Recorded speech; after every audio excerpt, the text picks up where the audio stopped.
We heard from drivers that they really care about our efforts to protect their accounts, and we heard from riders that they want to have confidence that the person who picks them up is the person that we've screened.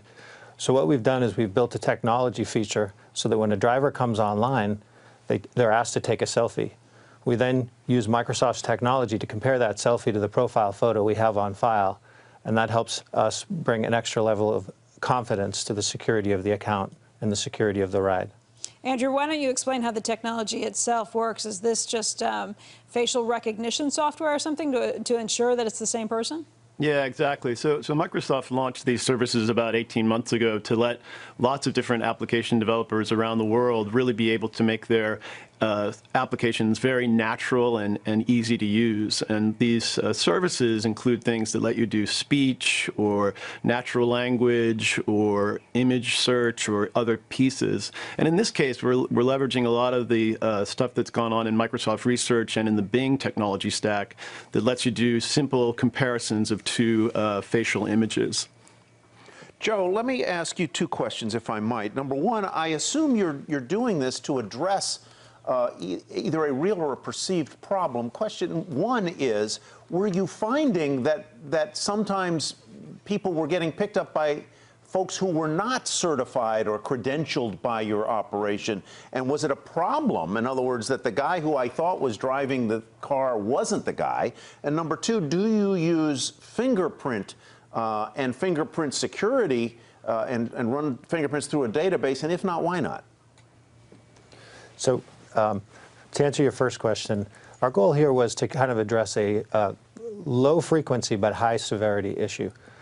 From the standpoint of a driver, they've invested a lot in their account. They've gone through an extensive background screening process. It doesn't involve fingerprints, but it does involve a national, local, and county background check. So we've vetted the driver. They've gone through this long process. They've invested in building out a rating, a feedback rating, and they value that account. It's attached to their livelihood. So in a world of account takeovers, data breaches, and things like that, we want to make sure that these drivers can feel confident that no one's going to steal their identity and their account just by knowing their password. On the rider side, it's certainly unconcerning if you get in a car and you look at the profile photo of the driver that we've matched you with and it doesn't match.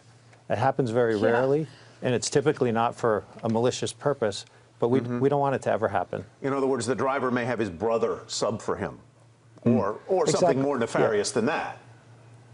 Or it might be, in the context of identity theft, it's typically to generate a fraud or something like that, not to actually initiate a real ride. Wow. Andrew, why don't we talk a little bit about where else this technology is being used, how people come up with it, and where we've come. Like, how good is this facial recognition that you can do right on your iPhone at this point? It's a great question. Yeah, we've been leveraging this technology in a lot of different places. As I mentioned earlier, it came from some of the core things that we use in Bing image search, for example, where a lot of people search for, say, celebrities or different famous people, and you have to get better and better at having a core algorithm that understands the features of someone's face, understands the various pieces that you're looking at. And as you might imagine, the human brain is quite good at understanding faces and recognizing faces in a variety of settings and places. And so our opportunity here is to make the software more and more natural like that, so that it starts to compare features and be able to identify a person based on their photo. So, Andrew, let's say you're an Uber driver. You decide one morning that you're going to shave your beard. What happens? Right. Well, that's where these tests are helpful. I mean, some of these examples, we can handle that kind of situation because we're using other features, just like your brain does, to be able to compare the two things and recognize me even without my beard. In some cases, we may need you to have a new profile photo uploaded if you've gone through sort of a dramatic change. But most of the time, these kinds of general facial features will work. For example, we do have a feature that prompts the Uber driver to remove their glasses so that we can make a good comparison if they're wearing glasses but weren't in one of the other photos. Hey CNBC fans, thanks for checking out our YouTube channel. Here you're going to find videos packed with all of the information that you need to be smarter about your finances. You can subscribe by clicking right here and click on all the videos around me or the eye right here to watch the latest from CNBC. Thanks for watching.